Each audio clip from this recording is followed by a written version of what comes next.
Hi everybody, so this is a video for ICC 10th and I'll be telling you tips and strategies for history civics and how you can score full marks in this subject.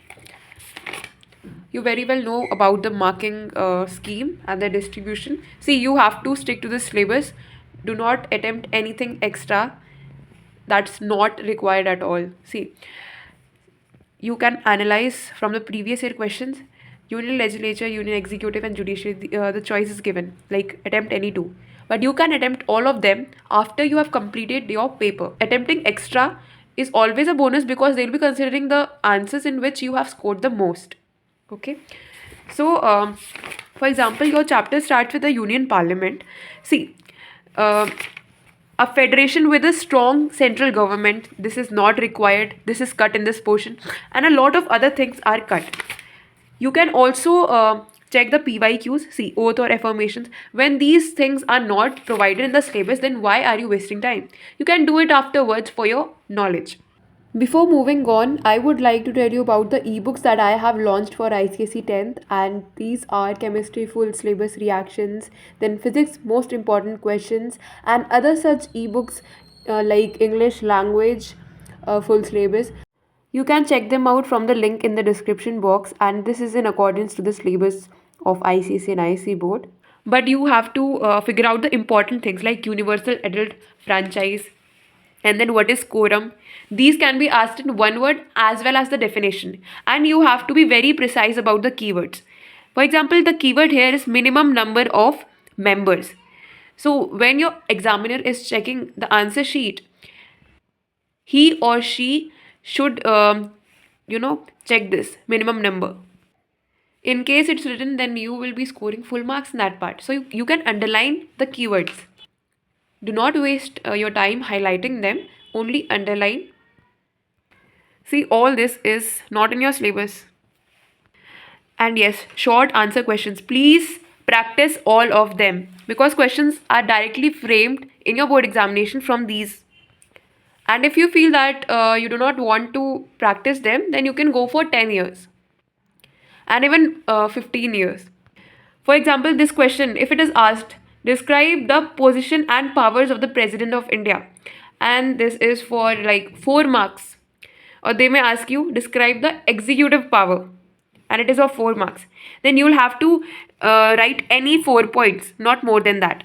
And the heading is very important. For example, head of the Union Executive. And then you will write the answer. Then formation of council or minister. Then the answer. This is how you will write it. The heading is very, very important. See, tenure, these dates are not at all important. You can learn the dates of those modern history like movements, Khilafat movement, non-cooperation movement, then civil disobedience, all of these movements and their dates are important. And when the National Congress was formed, the types of jurisdiction, they are very important. What is Lok Adalat? Now this chapter, the first war of independence, all the causes for the revolt of 1857 are important.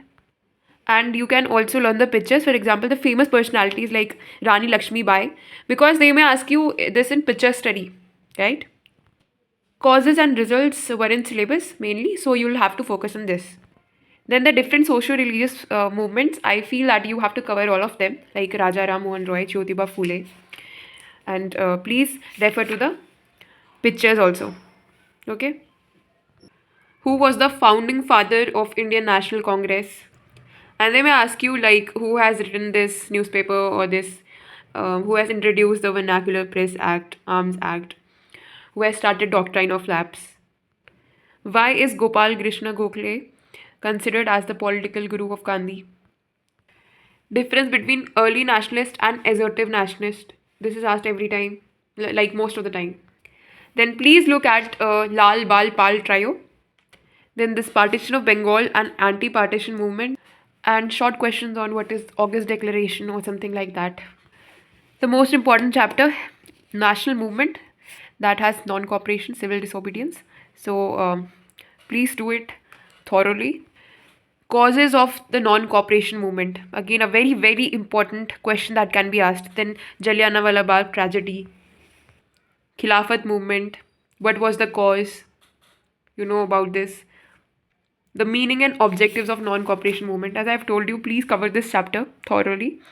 Chauri Chora incident. Then comes civil disobedience movement. Then this Quit India movement and the Cripps mission. Then objectives of forward bloc. Who founded the forward bloc and what were the objectives? The Indian Independence Act of 1947. So I'm trying to give you the most important questions, but please do not think that only these questions will come. Definitely, majority of them will come from this, but you have to revise. Take one chapter, complete it in one day. I think that is enough. Then main causes of the First World War. According to the marks, you'll be writing the points. Then a question on Treaty of Versailles. I'm expecting this to come. Like, what were the terms of the treaty? Objectives of League of Nations. Then fascism and Nazism, the difference between them. Causes of Second World War, and then you just have to read about the Axis and Allied power. So this was cut during Molly's board exam. See, causes of Second War and Axis powers. Who were the Axis powers? Who were the Allied powers? You should know about that. They may ask you a question on this. They'll give you this picture. What does this represent? How many member nations are there? Then what is the objective? Principal organs, please do it. Each and every organ is important. The headquarters and all of that. Then we come to UNICEF, UNESCO, the objectives, the headquarters, and also the symbol is important. What is non-alignment and objectives of non-aligned movement? See, whenever you write your answers, or sometimes in MCQs, they may ask you what event took place in this date. So you can just learn all of them. The chronology of events are provided at the end of your book. I think this is wonderful, and you can just revise all these years. Whenever you write your answer, you can also quote the dates. That creates a positive impact towards the examiner, and you may score good marks. And learn it in this order only. See, you can have a look. Now these facts are not that important, but you can read it afterwards. But make sure that you have to do the dates. I think that is all for the video. As I've told you, practice the PYQs, and you can also give mocks. Plus, I have also launched ebooks, so you can buy them.